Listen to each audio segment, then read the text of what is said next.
Boa noite a todos, boa noite a todas. São 19h30, é tempo de esperançar. Hoje é dia 1º de dezembro, é o Dia Mundial da Luta contra a AIDS. Nós, da Pastoral da AIDS, vamos e de chamar as pessoas para esse dia. Ô, Morena, paz e bem. Isabel, minha filha, paz e bem. Morena, que bom que você está vendo aí, menina. Que bom te ver hoje. Isabel, estávamos conversando até agora há pouco, né? A gente está aí.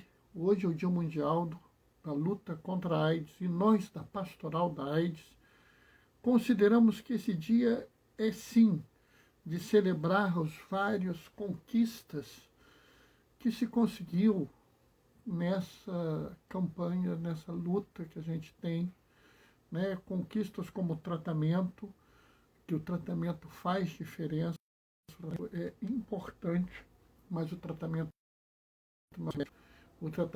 também é apoio psicológico, também é apoio social, também é garantir moradia, é garantir comida, né? É importante isso. Nós também consideramos que é dia da gente refletir. Refletir porque a AIDS, ela tem duas doenças. Tem a doença biológica, mas existe uma doença social.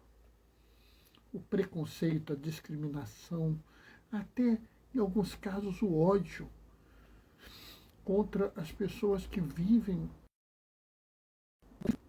com HIV ou com a AIDS é assustador. E por isso a gente hoje pede zero de preconceito, zero de infecção e zero de morte. Essa é a meta da Pastoral da AIDS. Esse é o pedido de hoje. Esse, inclusive, eu coloquei no meu Instagram. E, surpreendentemente, porque Deus é maravilhoso, Ele nunca nos abandona, Ele sempre nos ajuda. E quando eu li a leitura de hoje, eu falei assim, nossa, não é possível. Que presente eu ganhei hoje, no dia 1º de dezembro, Dia Mundial da Luta contra a AIDS, e esse Evangelho. É surpreendente isso.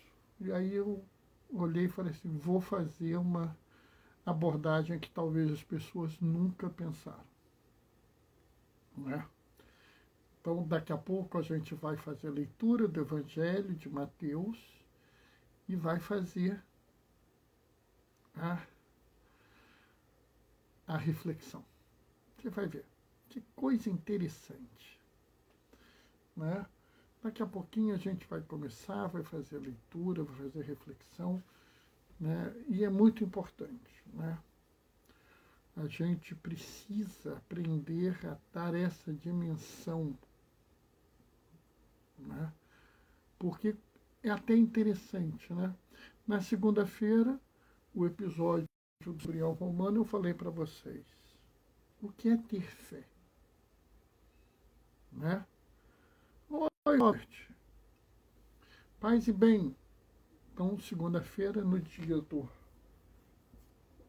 Centurião Romano, eu falei, o que é ter fé? Na terça-feira, que foi ontem, a gente refletiu como seguir Jesus.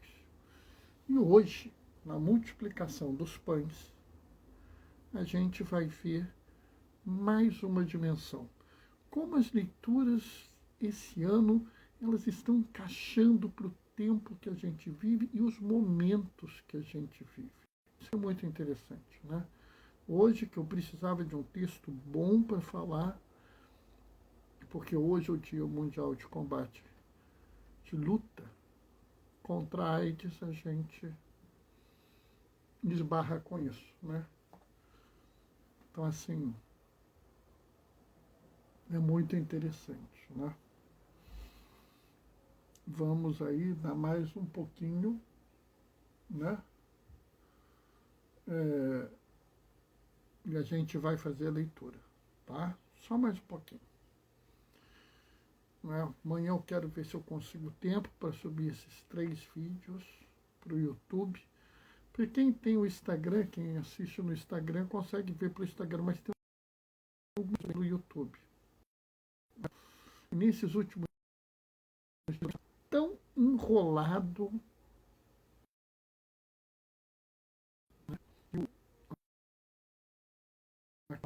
não tenho tido tempo de subir, né? Mas é assim mesmo. Nossa vida é assim.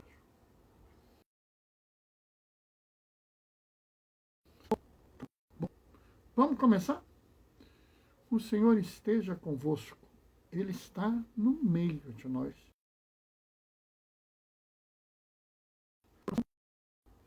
Jesus Cristo, segundo Mateus. Naquele tempo, Jesus foi às margens do mar da Galileia. Subiu a montanha e sentou-se. Numerosas multidões aproximaram-se dele, levando consigo coxos, aleijados, cegos, mudos e muitos outros doentes. Então colocaram aos pés de Jesus, e ele os curou. O povo ficou admirado quando viu os mudos falando, os aleijados sendo curados, os coxos andando e os cegos enxergando. E glorificaram o Deus de Israel. Jesus chamou os discípulos e disse: Tenho compaixão da multidão, porque já faz 3 dias que está comigo e nada tem para comer. Não quero mandá-los embora com fome, para que não desmaiem no caminho. Os discípulos disseram: De onde vamos buscar nesse deserto tantos pães para saciar tão grande multidão? Jesus perguntou: Quantos pães tendes? Eles responderam: 7 e alguns peixinhos. Jesus mandou que a multidão se sentasse pelo chão. Depois pegou os 7 pães e peixes, deu graças, partiu e dava aos discípulos. E os discípulos à multidão. Todos comeram e ficaram satisfeitos. E encheram 7 cestos com os pedaços que sobraram. Palavra da salvação. Sabe, esse é um texto muito conhecido. Vocês já leram ou ouviram esse texto, sei lá, 10, 20 vezes. A multiplicação dos pães é um texto muito conhecido. E mais que um texto conhecido, é um texto muito estudado. É um texto muito pensado, refletido. E a gente sabe que tem uma série de significados interessantes, significados importantes, com o número 7, com o fato de ser um peixe, né? Existe até uma relação entre a multiplicação dos pães e a última ceia, né? Não sei se vocês notaram, né? Jesus pega os pães e os peixes, dá graças, parte e dá aos seus discípulos. Na última ceia, ele pega o pão, dá graça, parte e dá aos seus discípulos. É o mesmo conjunto de atos, né? Existe até essa dimensão, e essa dimensão é muito estudada, é muito falada. Já teve, inclusive, em texto base da campanha da fraternidade, se eu não me engano, da campanha da fraternidade do ano passado. Né? Do ano passado, de 2020. Bom, mas vocês notaram mais uma coisa? Vocês notaram o compromisso de Jesus com a dignidade do ser humano? Porque, nota bem, é muito interessante essa passagem e a gente talvez não valorize isso. E nós estamos hoje justamente no Dia Mundial da Luta contra a AIDS. E a Pastoral da AIDS no Brasil pede 0 discriminação, 0 infecção e 0 morte. Esse é o nosso pedido. E observa que a gente começa falando com 0 discriminação ou 0 preconceito. porque isso fere a dignidade do ser humano. E Jesus sempre se comportou a favor da dignidade do ser humano. Se você pegar a live de segunda-feira, você vai ver que eu falo que Jesus ter fé é manifestar o amor em relação ao outro, a outra, independente de quem seja e de qual seja a sua religião. Mas aqui a gente vê uma dimensão que talvez eu ainda não tenha abordado. Observe bem, Jesus está perto do mar da Galileia e sobe uma montanha. Isso é muito comum, né? O judeu da época, ele achava que era bom rezar em lugar alto, porque estava mais perto de Deus. Então subir uma montanha é algo totalmente normal. Subir uma montanha também nos lembra que Moisés subiu a montanha para receber os 10 mandamentos. Jesus, no Sermão da Montanha, que é um dos livros que Mateus escreve, um dos núcleos do Evangelho de Mateus, coloca uma série de regras para a vida de nossa vida, inclusive o mandato missionário, as bem-aventuranças e uma série de outras coisas. Mas observem bem o que nós temos aqui. Jesus sobe a montanha, né? Numerosas multidões aproximam, levando consigo coxo, aleijado, cego, mudo e outros doentes. Pessoal, doente, na época de Jesus, era alguém que não tinha seguido o caminho de Deus direito. E quanto pior fosse a doença, mais pecador o sujeito era. Então, quando traz cego, mudo, aleijado, coxo, eles trouxeram o que as pessoas mais desprezavam, né? O aleijado, vamos dizer assim, falta um pedaço, então é um ser imperfeito. O mudo falar a palavra de Deus, o coxo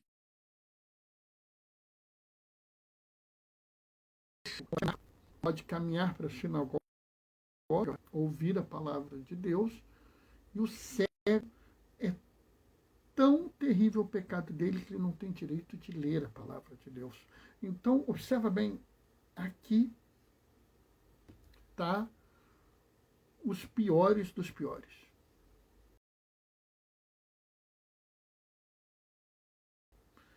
Né?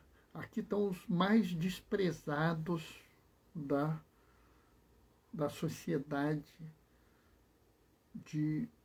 na época de Jesus. E essas pessoas trazem esses. Né? É mais ou menos como Lourenço fez quando o imperador pediu os tesouros da igreja, e Lourenço traz os órfãos, as viúvas, os mendigos, né? Opa! Conceição, paz e bem, Marlene, oh, que bom te ver. Sabe, é como se tivesse trazido o pior dos piores. É assim, boa noite, paz e bem. Sabe, aí você vê que eles trouxeram tudo de ruim para Jesus. Mas tudo de ruim dentro da visão da sociedade. Porque aquela sociedade não entendia a dignidade do ser humano. Aquela sociedade não entendia que a mulher é tão digna quanto o homem, que a criança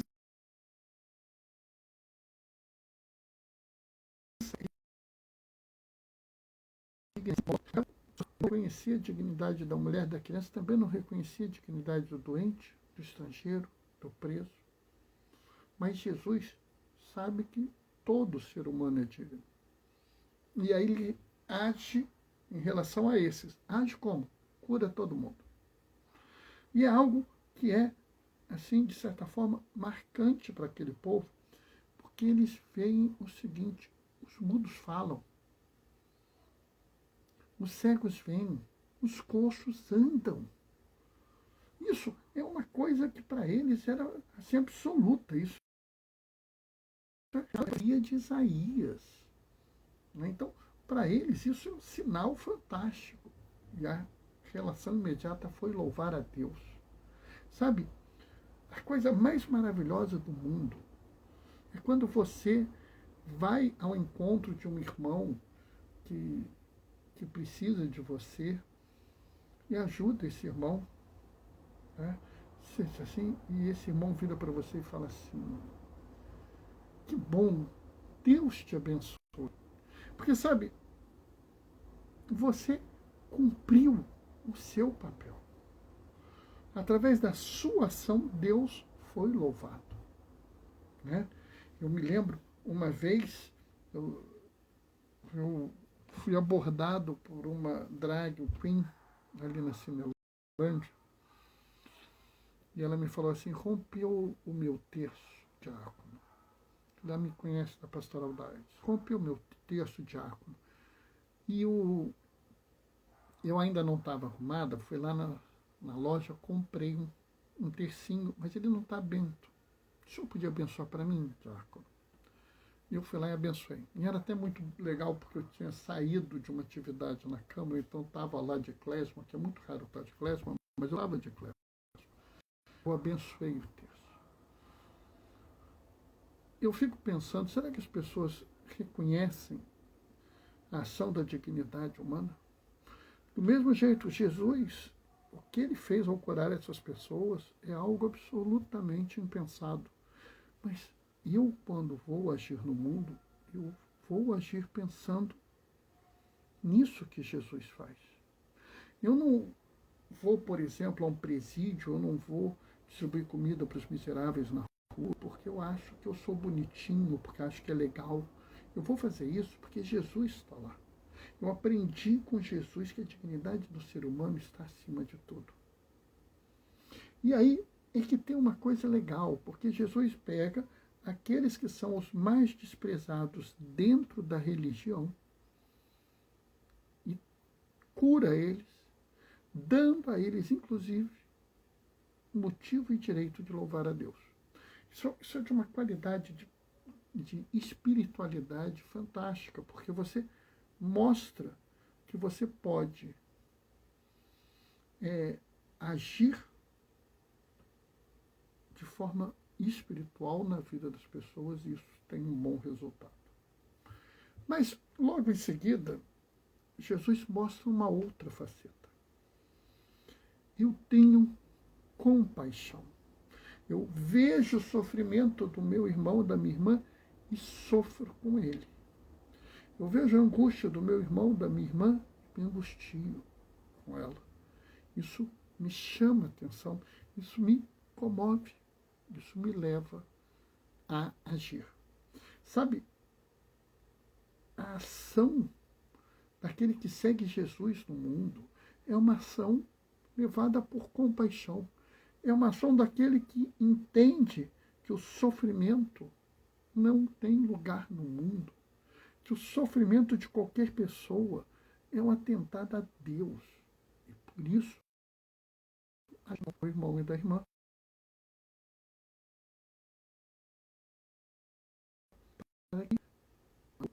para que isso seja superado, para que a gente possa restaurar o reino.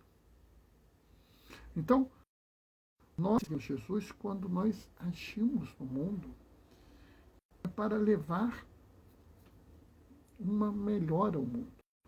Mas nós levamos uma melhora ao mundo porque nós seguimos Jesus. E Jesus não cuida só da parte espiritual. Ele fala: eu tenho compaixão, esse povo não tem o que comer. Eles não podem, eu não posso despedir eles ao Deus dará, a sorte deles, porque eles podem desmaiar de fome no caminho. Né? Imagina as pessoas que desmaiam de fome. Né? Jesus não ia desmaiar de fome. Jesus passou 40 dias no deserto, comendo nada, quase nada, e não desmaiou de fome. Então Jesus não tinha problema com isso. Mas o outro tinha problema. Não é só a parte espiritual do perdão dos pecados que perturba Jesus. Ele, inclusive, fala isso. Meu filho, os seus pecados estão perdoados. É absurdo! Só Deus pode perdoar os pecados. Para que vocês acreditem que o Filho do Homem pode perdoar os pecados, rapaz, levanta-te e anda. Jesus não se preocupa só com o aspecto espiritual. Mesmo tendo feito grandes sinais, restaurado a dignidade das pessoas, trazido elas da periferia da religião para o centro, ele agora se preocupa com o real das pessoas. Eu não posso despedir as pessoas com fome. Eu não posso deixar as pessoas saírem daqui e desmaiarem de fome. Eu preciso fazer alguma coisa. E, novamente, a gente vê como Jesus, ele é cuidadoso quando ele usa. Porque Jesus podia dizer assim, eu não posso deixar esse pessoal passando fome. Então, vou fazer o seguinte, brota pão do chão aí. Brota pão, fazão, peixe, lagosta, camarão. Não, isso não podia. Então, pão, vinho, pão, vinho, peixe, né? Podia fazer isso? O que ele faz? Ele vira e fala assim, como é que vocês vão resolver isso, meus discípulos? Porque ele mostra que nós devemos resolver os problemas juntos, que nós devemos tornar os problemas dos nossos irmãos problemas nossos. Nós devemos ter compaixão. Nós devemos sofrer com o irmão. Quando eu entrei na pastoral da AIDS, algumas pessoas olharam e falaram para mim, mas Bernardo, por que você está na pastoral da AIDS? Você não tem AIDS. E eu falei, por isso mesmo, eu tenho compaixão. Eu quero ter a oportunidade de ter a mesma paixão que os meus irmãos que têm HIV ou que têm AIDS. Quando eu fui para a pastoral carcerária, Bernardo, o que tu tem a ver com isso? Mas eu tenho irmãos que sofrem na pastoral carcerária. Eu tenho irmãos que sofrem com fome na rua. Jesus vira para os discípulos dele e fala, como é que vocês vão resolver isso? Jesus, ele pega e multiplica os pães, e não é ele que entrega os pães multiplicados, mas os seus discípulos. Porque hoje quem deve cuidar da dignidade do ser humano somos nós, a igreja de Jesus. Somos nós aqueles somos nós aqueles que caminhamos. Somos aqueles que, em sínodo, agimos a favor do nosso irmão, da nossa irmã, que precisam de nós. Sabe, a grande lição dessa passagem não é o poder e a divindade de Jesus capaz de multiplicar qualquer coisa para sanar a necessidade do ser humano. Nem é a capacidade de Jesus de curar os dramas espirituais das pessoas. Mas tem uma mais importante. As questões espirituais são importantes, Jesus cuida dela. As questões materiais são muito importantes e Jesus se preocupa com elas. Mas, acima de tudo, Jesus se preocupa com a dignidade de cada um, independente da cor, do sexo, do local de moradia, do gênero, do trabalho, da profissão, do que for, da idade, do local de nascimento. Jesus se preocupa com a dignidade de cada um e cada uma, promove a dignidade de cada um e cada uma. E hoje, em 2021, ele chama a nós, aqueles que são seus discípulos. Ô Pacheco, que são seus discípulos, para juntos com ele promover a dignidade humana. Amém?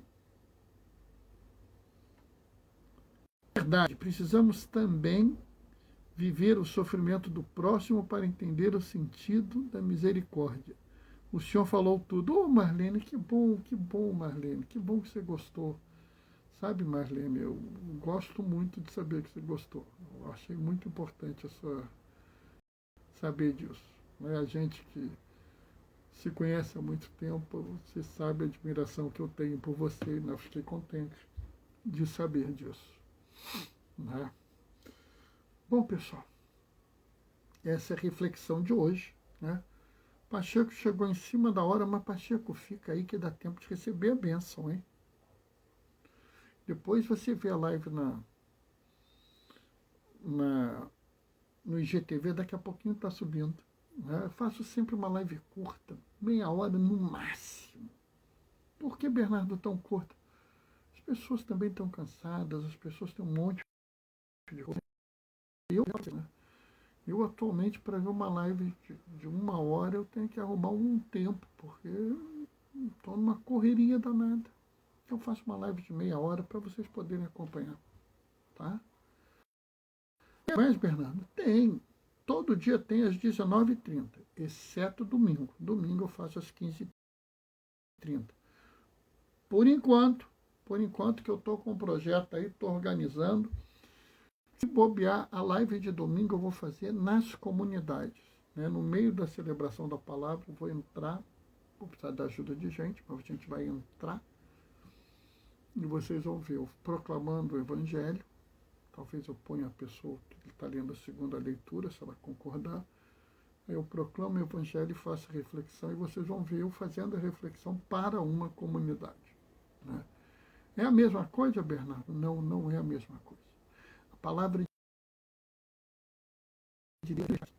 de Deus ela é viva e eficaz. E para ser viva e eficaz, ela tem que ser voltada para aqueles que a ouvem.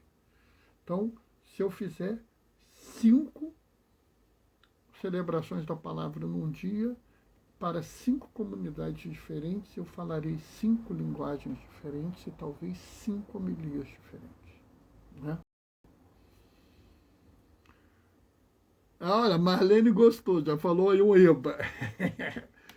Mas eu vou ter que ver como é que eu vou fazer para passar ao vivo lá de Santo Antônio, sabe, Marlene? Porque acho que lá meu 4G não funciona, não. A gente vai ter que bolar alguma coisa. Domingo vai ser dia 5 de dezembro.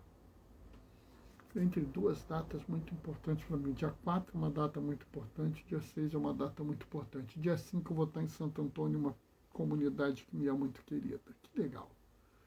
Bom, vou me despedir deixando a minha bênção. O Senhor esteja no meio de nós, por intercessão de Oscar Romero, por intercessão de Martinho de Lima. Desça sobre vós e permaneça para sempre. A bênção do Deus Todo-Poderoso, Pai, Filho e Espírito Santo. Aqueles que podem, fiquem em casa. Se você não tomou as vacinas, toma logo, que o negócio não está bom não. Estamos com 2 epidemias no Rio. Hoje e sempre, glorifiquem o Senhor com a vossa vida. Vamos em paz e que o Senhor vos acompanhe. Beijos e bênçãos. Tchau, tchau.